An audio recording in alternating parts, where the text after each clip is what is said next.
Alors bonjour Frédéric. Bonjour. Alors merci de répondre à nos questions. Donc vous venez, vous faites ici, vous êtes Rock d'Azur, vous faites du vélo, vous êtes pratiquez beaucoup de VTT et vous venez ici sur le stand de Specialized pour faire en fait un diagnostic de la position idéale sur votre VTT. Oui, c'est ça, tout à fait. Moi je fais 1m81, donc je suis positionné un peu entre deux tailles et j'hésite toujours un petit peu à choisir soit une taille M ou une taille L en l'occurrence. Mais donc là ça va me permettre, j'espère, de choisir la bonne taille. Par rapport au recul de la selle, aux tiges de selle, la longueur ici de la potence et tout ça. D'accord. Pour pouvoir acheter le bon matériel directement. Ok. Vous avez envie d'acheter un VTT Specialized? Entre autres, là on fait le tour un petit peu. On a la possibilité ici d'essayer pas mal de vélos. Donc écoutez, je sais pas, on verra peut-être. Vous êtes semi-rigide, tout suspendu. Vous roulez avec quoi, en 26 pouces, 29 pouces? Actuellement j'ai un 29 pouces, tout suspendu. D'accord. Ouais.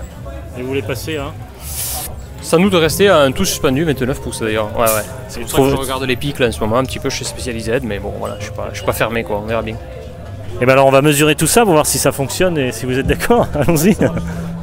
Alors je suis avec Pierre-Henri qui va aider donc Frédéric à trouver la position idéale pour son futur VTT. Tu vas pédaler juste un peu en arrière. Tu sais ce qu'on va faire? On va mettre déjà les talons sur les chaussures, sur les pédales, des deux côtés. Et tu vas pédaler en arrière. Donc là c'est quoi? C'est la hauteur de selle? Pour aller très rapidement, en fait, on va essayer de trouver la hauteur de selle talon sur les pédales, en pédalant en arrière. Dès que je vais supprimer l'instabilité au niveau du bassin, je peux considérer que je suis très proche de la hauteur de selle idéale. Continue de pédaler en arrière. Tu vas pédaler en prise. On a le home trainer qui va te permettre de forcer un peu sur le vélo, pour trouver une attitude de pédalage normale. Vas-y, monte en cadence, 80 tours minute. Et on va travailler maintenant tout de suite sur le recul de selle. Donc je vais tapoter sur le pied, d'accord? Et à 1, 2, 3, on s'arrête. Et on va s'arrêter manivelle horizontale.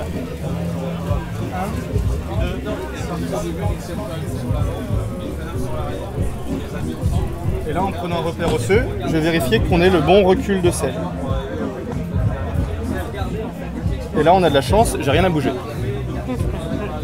Okay. C'est la verticale du genou par rapport à l'axe de rotation de la pédale. On prend un repère osseux en fait à l'intérieur du genou qui permet d'aligner le haut du fémur, du fémur avec l'axe de la manivelle. Sinon, on peut prendre simplement le devant de la malléole et aller aligner devant la manivelle. D'accord. Pareil à 3. 1, 2, 3.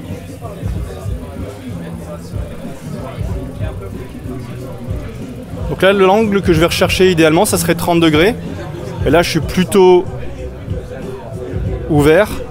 Donc l'idéal, c'est de remonter la hauteur de selle pour refermer cet angle. Avoir une jambe plus tendue. Et là, on a fait 1 cm. Donc là, on est configuré sur un Epic stock. On pourrait rajouter quelques entretoises, mais une potence avec quelques entretoises au-dessus de la direction, entre la potence et la direction. Si tu pédales, tu te ressens sur une longueur L d'Epic, hein, mis à part le cintre qui n'est pas le cintre d'origine. Et au niveau de la selle, tu es sur une Power, une selle à qui il manque 3 cm de nez. Ça veut dire que c'est une selle que tu ne sens pas en fait sur l'avant. Elle te permet d'aller accéder à une position un peu plus agressive. D'origine sur le vélo, on a une Phenom, qui est une selle qui a un nez en fait 3 cm plus long. Donc là, si tu pédales, tu vas voir l'effet de la position L. Je vais aller prendre les coordonnées du vélo M et je vais te mettre sur un M en quelques secondes. Moi je trouve que tu es penché en avant quand même. Ouais, mais je pense que c'est par rapport au vélo, au style de vélo, je pense que c'est ce qui est un peu recherché aussi, quoi. C'est d'avoir une position, je pense, un peu agressive. Hein. Plus on est en avant, plus on a du rendement en fait, on a plus de force. Après, ça devient un peu technique pour moi, mais je pense que ouais, en étant en avant, on a tendance à vouloir aller de l'avant et avoir une position qui est pas trop confort, mais qui est propice un peu à l'attaque, ouais, tout à fait. C'est plus une pratique cross-country en fait. Ouais, tout à fait, ouais. C'est un peu comme la bataille navale. Hein. 615, 441. 615 de haut, c'est la distance entre mon axe et le haut de mon cintre à la verticale. Là, j'ai 615 mm. Et 441, c'est la longueur, c'est l'allonge du vélo entre la boîte de pédalier et ton centre de cintre. ton centre de direction. Donc là j'ai 441 mm et là j'ai 615 mm. On va passer sur un M qui est à 601 en hauteur pardon, et 418. Ok? Donc là vas-y pédale. Et en live on va le faire. Donc en fait vous lui faites directement essayer une taille L, une taille M. Exactement. Qui correspond mieux en fait. Donc là on est à 615 et je vais descendre à 601. Donc là Frédéric va lui faire essayer plusieurs VTT sur la même machine en fait. On n'a pas fait d'évaluation physique, je ne sais pas si tu mérites d'être aussi compact sur le vélo, d'accord? Mais les premières choses qu'on va remarquer quand tu pédales, c'est une sortie plus exagérée de tes omoplates sur une petite taille. D'accord? Ouais. Alors que je pense que dans une position naturelle, tu n'es pas aussi ailé. Hein? Les omoplates, quand on les rentre, ça veut dire qu'on est trop court sur le vélo. Quand on les rentre et qu'on les pousse vers l'avant, ça veut dire qu'on est trop long sur le vélo. D'accord? Donc vas-y, pédale sur ton M. Et tu vois que tu as tes bras qui sont partis vers l'arrière.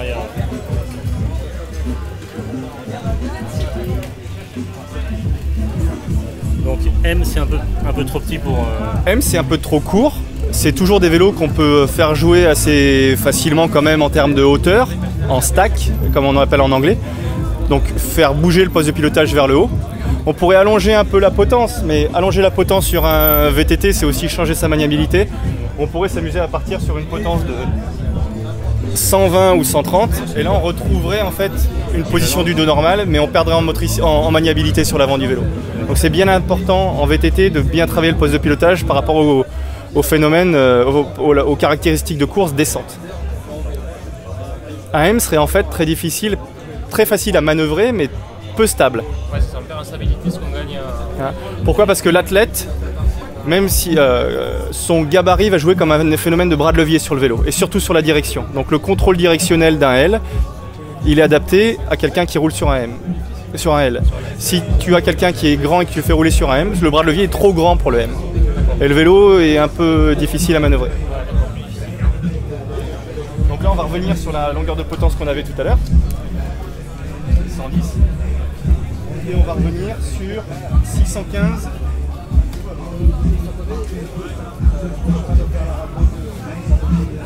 Et 441. Donc là je prends ma mesure pour allonger ici. Et vas-y, tu peux pédaler. Là tu es sur ton L. Sans hésitation, c'est un L. Pour moi. Après c'est à toi de voir. Ouais. Non, je suis plus allongé, c'est vrai. C'est ça la différence. C'est sûr. Mais une chose qui ne changera pas entre les deux tailles, c'est la position de la selle et le recul de selle par rapport à ta longueur de fémur. Et... là, en hauteur de selle, je suis à combien? On mesurera tout à l'heure. Si on change de selle, on recommence à zéro. La selle, donc déjà les pieds sont la première étape de l'étude et de la position. Ensuite la selle. Si on change la selle, on refait complètement la position du vélo. Hein, c'est pas négligeable. Les changements induits par la selle, c'est le positionnement du bassin, donc du départ de la ligne que fait le dos. Et c'est concrètement l'allonge du cycliste sur le vélo. Est-ce que ça t'a permis de déterminer la bonne taille de vélo? Ouais, tout à fait. Ben, a priori, un L, donc sans problème, c'est confirmé. Et comme ça va me conforter dans mon choix, quoi. C'est une très bonne chose. Ouais. Et donc c'est un L, mais en 29 pouces? Un L en 29 pouces, ouais, je vais prendre. Ouais. Donc ces calculs ont été faits par rapport à un modèle en 29 pouces, on est bien d'accord?